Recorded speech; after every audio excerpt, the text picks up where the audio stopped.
Hello. All right, Justin here. We're in my workshop today, where I do all kinds of different things, ranging from knife making to leather work to building chicken coops to sewing. This is a canvas knife roll that I made, or not knife roll, but tool roll that I made out of some painter's drop cloth canvas. I just cut it and shaped it and sewed it up with a sewing machine, and I store different sharpening tools and stuff in here for my knives, for outdoors knives and things like that. Got a strop and different wood carving things, some different little sharpening stones of various grids. But that's just the type of project I do out here. Sewing, manly stuff like that, gardening type stuff. You can see all my junk in the background here, all this yard care business and whatnot. But so this was something I made that was kind of cool. I waxed this canvas with a mixture of beeswax, turpentine, and boiled linseed oil, which makes it basically waterproof, which is great for these tools because I don't want them to rust. If I can get this thing, it's still really stiff. The waxing of the canvas makes it, you can see how that holds its shape, but that's also because it's kind of cold out here. It's November and it finally got cold in the Ozarks, and the cold kind of makes the wax stiffer. Today I wanted to talk about this Czech, I suppose at the time it was made it would have been Czechoslovakia, but now it's the Czech Republic, but the Czech M60 Rucksack. It's a military surplus rucksack that you can get at various places online. I got this one from keepshooting.com. It ran like $9.95 before shipping. It was like $19.75 or something after shipping. So under 20 bucks, and we've got a good pack here. I wanted this pack because I have a larger backpack for when I go do overnight camping and stuff like that. But I wanted a good pack that would be good for day hikes, or maybe just a single night overnight camping where I'm not going to take a lot of gear. So I wanted something smaller and something durable, and I like canvas and leather. I like the classic camping type of stuff is what I've been getting into lately. I'm going to show you guys. This is the before kind of. I've already started a little bit, but I'm going to show you some of the mods I'm going to do to this pack to make it a little more suitable to my needs. And just, I like messing with things. I like to customize and individualize, and I like messing with things. So when this pack comes, this is how you get it. There are apparently two versions of this pack. There's like a heavy canvas version and a lighter linen version, and I'm pretty sure this is the linen one, just because, I don't know, that's just the impression that I get. It doesn't feel quite like a cotton canvas, and it's a lighter, thinner material, which is fine by me because I'm going to wax it anyway, and I don't want it to be too heavy. So when it comes, it's got these two pretty good sized pockets right here with little strap closures. These are just in and out little buckles here, H buckles they might be called, I'm not sure. And then a flap that comes over the top that secures down the bottom here. This has a drawstring closure, and it came with this like cotton, it might even be hemp, cotton drawstring, which is just like, I'm pretty sure, it might say here what year this was made, I'm not sure. But the 60s and 70s I think is when these were issued. But this one is in great shape. Like, I read a lot of reviews from keepshooting.com of people that bought these, and they said that they came to them in like new condition. You know, like this might have been issued to some guy during training, or something like that. But I don't think it saw any heavy combat use or anything like that, because it's in pretty great shape. There's a couple little dings here and there, but it's a used military pack. So, but in really great shape, not falling apart. There was other places where I found cheaper per pack prices than Keep Shooting, but there was reviews, like one place you could get 3 of them for under $30 shipped, but a lot of people in the reviews said that out of the 3 that came, 1 was in really great condition, 1 was in kind of poor condition, and 1 was just totally useless almost. So to me that wasn't worth it to spend the money and get on sort of a crapshoot. The only downside to this pack really is that it has this weird strap system, because it was meant to be used with a military H harness, I believe, or a Y harness. It's just like a some suspenders that attach to your pants, and then your pack attaches to the suspenders, or it's a whole load-bearing equipment thing for their canteens and all the kind of stuff that soldiers would carry. So it has this weird strap situation where these straps are kind of like, I took it apart already a little, so you can go watch other videos on this pack and see how they're connected. But there's the two straps here, and these clip in down here like this. And a lot of people will bend this metal piece to keep these from being able to come undone easily. That's because it was designed to be taken off by the soldier while still leaving the straps on, I think, or something like that.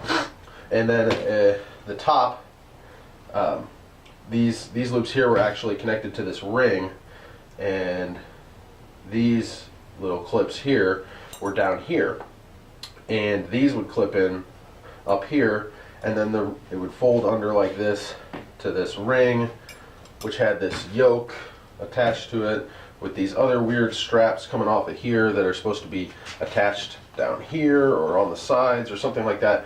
It works in conjunction with the whole system, but I don't have that system. I don't want it. I don't like it. and I'm a big guy. I'm bigger than an average Czech person probably was in 1970. So the straps are a little small on me.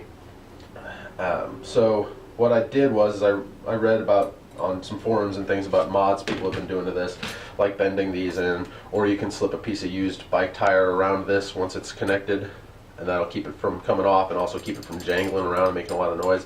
And I think that might be the route that I'll take. But so I used my Dremel cutoff wheel, and I cut this ring and bent it out, and I slipped these loops off the ring, which was also connected to this dealie here, and then I used my cutoff wheel to cut these clips here and bent them a little and slipped them out of here and moved them up to here. So now they'll connect straight to these, and I'll get longer, fuller strap length. And so I'm going over to a friend's house soon who has a welder, and we're going to kind of weld these little guys back together just to make sure they're full strength. I mean, I could probably just pinch them right here and slip it back down there and it would hold just fine for the amount of weight that I'm going to be putting in this, but I want to make it sturdy and strong. And so then the rest of this stuff from the yoke is probably just kind of these little weird straps. I might try and fashion a chest strap, sternum strap out of these two things. I have an idea of how I could make it work. I'm not sure if the length of the straps is long enough to make it work, so we'll have to see. That's just something I'm toying with the idea of doing. So here's the two main straps that we'll keep and reuse. I liked this piece of leather that they had on this yoke for the Y harness, so I wanted to kind of reuse it somehow.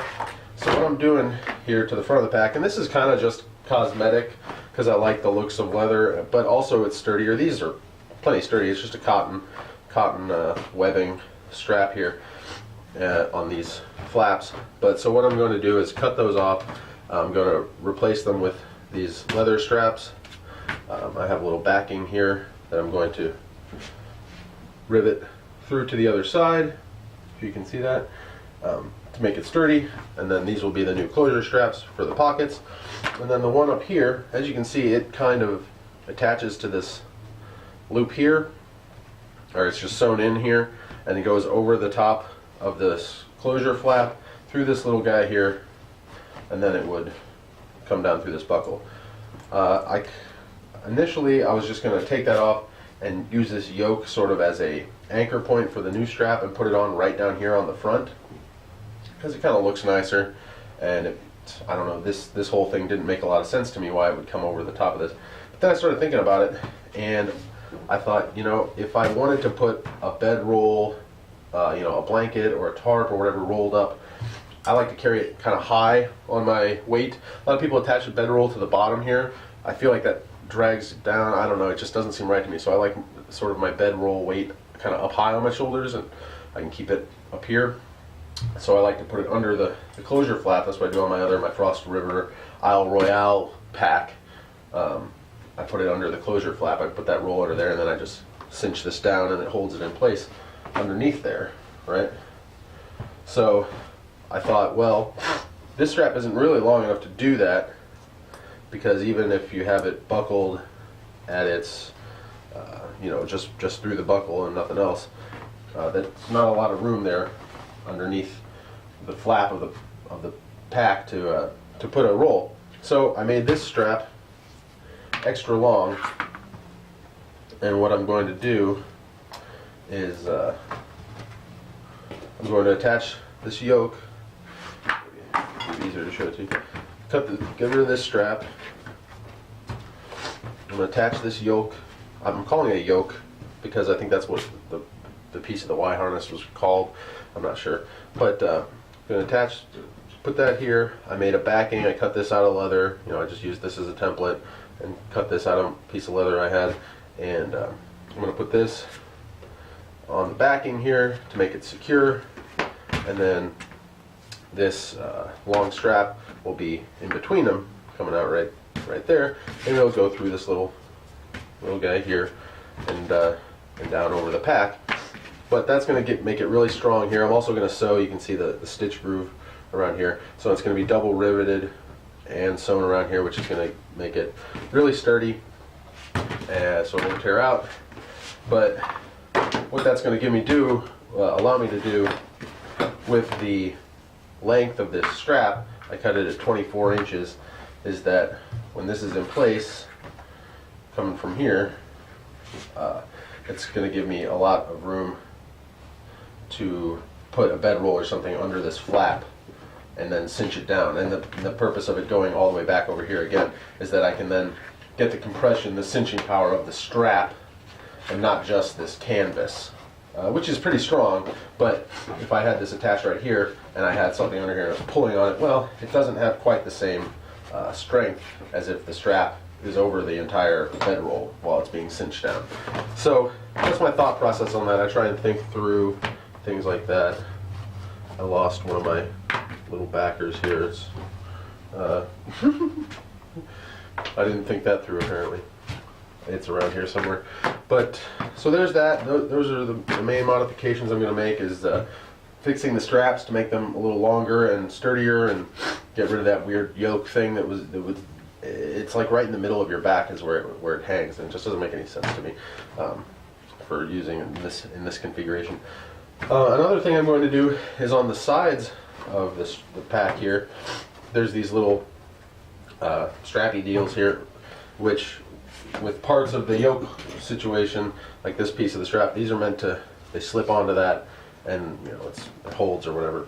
But I like them because they're just nice little attachment points. And so what I'm doing is I've got more of this 3/4 inch strap here, and I'm going to make a couple little straps or buckles or belts with a buckle on them that won't be too terribly long, and they'll feed through there, wrap around, buckle, and that way I can attach a hatchet or an axe to the side here, lace through these buckles and just tighten it, or through these belts and just tighten it down around the axe or the hatchet, or even a tarp. I could roll up my tarp, you know, yay big or so, and still strap it to the side if I have something else up here that I don't have room for the tarp, or whatever. If I can have a bedroll, a blanket up here, and a tarp on the side, or however you want. It just adds to the versatility and the ability to strap more things to your pack. And I like this side also because, again, I don't really like things hanging off the bottom of the pack. There is a spot down here where these buckles slip onto these rings, where there's another little thing there, but I don't think it's a pretty tight fit. I don't know if those are actually meant to have anything go through them. I mean, I suppose they are, because why else would they be there?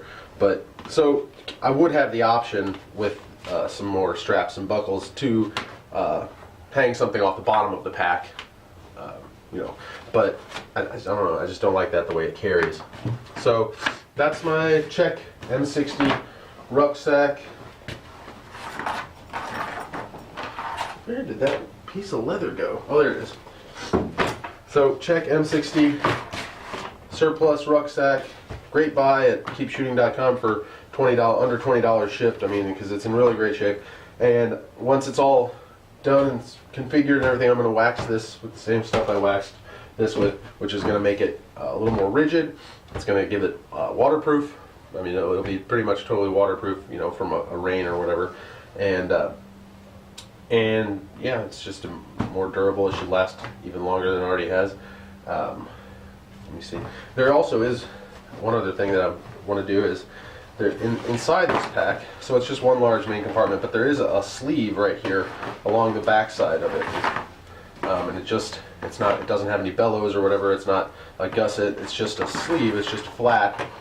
And I suppose, you know, I don't know what they would have used this for in the military.